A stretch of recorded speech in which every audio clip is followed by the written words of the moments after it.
Ano nga ba ang tyansa na itong free agent na si Mac Bello ay mapunta dito sa Magnolia Chicken Templados?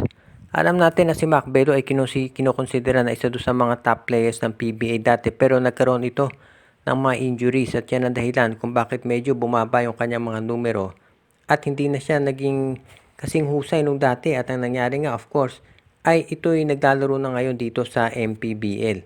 Pero sa tingin ko, itong si Mac Bello, marami pa rin yan na maitulong dito sa Magnolia Chicken Templados.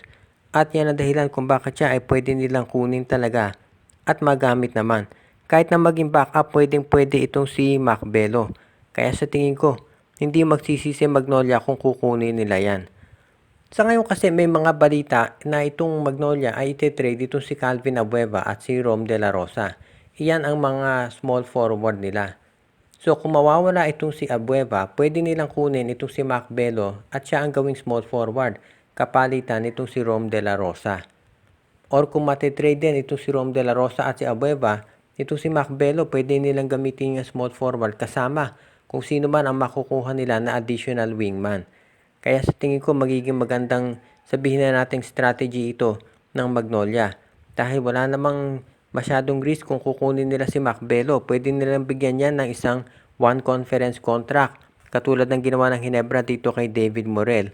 At dito natin makikita kung magiging maganda ang kanyang performance o hindi.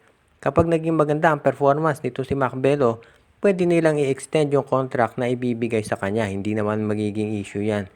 At pagdating naman sa kontrata niya sa kanyang MPBL team, sa tingin ko madali namang i-buyout yan ng Magnolia kung sakaling talagang interesado sila na makuha ang serbisyo nito. Kaya sa tingin ko magiging maganda itong si Mac Bello. Kaya sa ngayon tingin ko magiging okay na addition yan. Itong Magnolia Chicken Templados ay masasabi natin na overall okay naman yung lineup. Pero kung makukuha nila itong si Mac Bello, sa tingin ko magiging maganda yan para dito sa kanilang overall performance. Hindi naman inaasahan na magko-contribute ang malaking puntos itong si Bello kaagad-agad. Pero kung sakasakali na kinakailangan nila ng mga players na magpo-provide ng minutong pahinga para doon sa mga starters nila, sa tingin ko magkakaroon ng mas magandang resulta.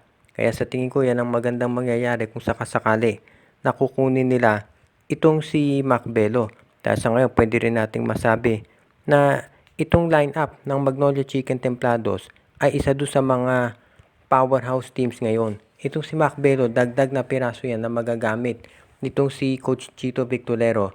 Katulad nga nung nangyari dito sa serye kontra dito sa Rain or Shine Elasto Painters nung nawala nitong si Xavier Lucero at na-injure. Kaya sa tingin ko dyan natin makikita yung value ng isang Xavier, ng isang Mac Bello na magagamit nila in case ka na magkaroon ng injury ito. Kaya yan ang sa tingin ko na pwedeng gawin itong Magnolia Chicken Templados. Kung sakasakali na itong kanilang lineup ay magkaroon ng injury, wag naman sana. Pero kung mangyari yan, mas mabuti na meron kang Mac Bello na magagamit kung sakasakali. At yan sa tingin ko magiging magandang sabihin na nating resulta ng magiging desisyon ng management. Kung makukuha nila itong si Mac Bello, magiging maganda yan para dito sa lineup nila. At pwede rin nating masabi na ito si Mac Bello na isa doon sa mga players talaga na magagamit itong Magnolia Chicken Templados.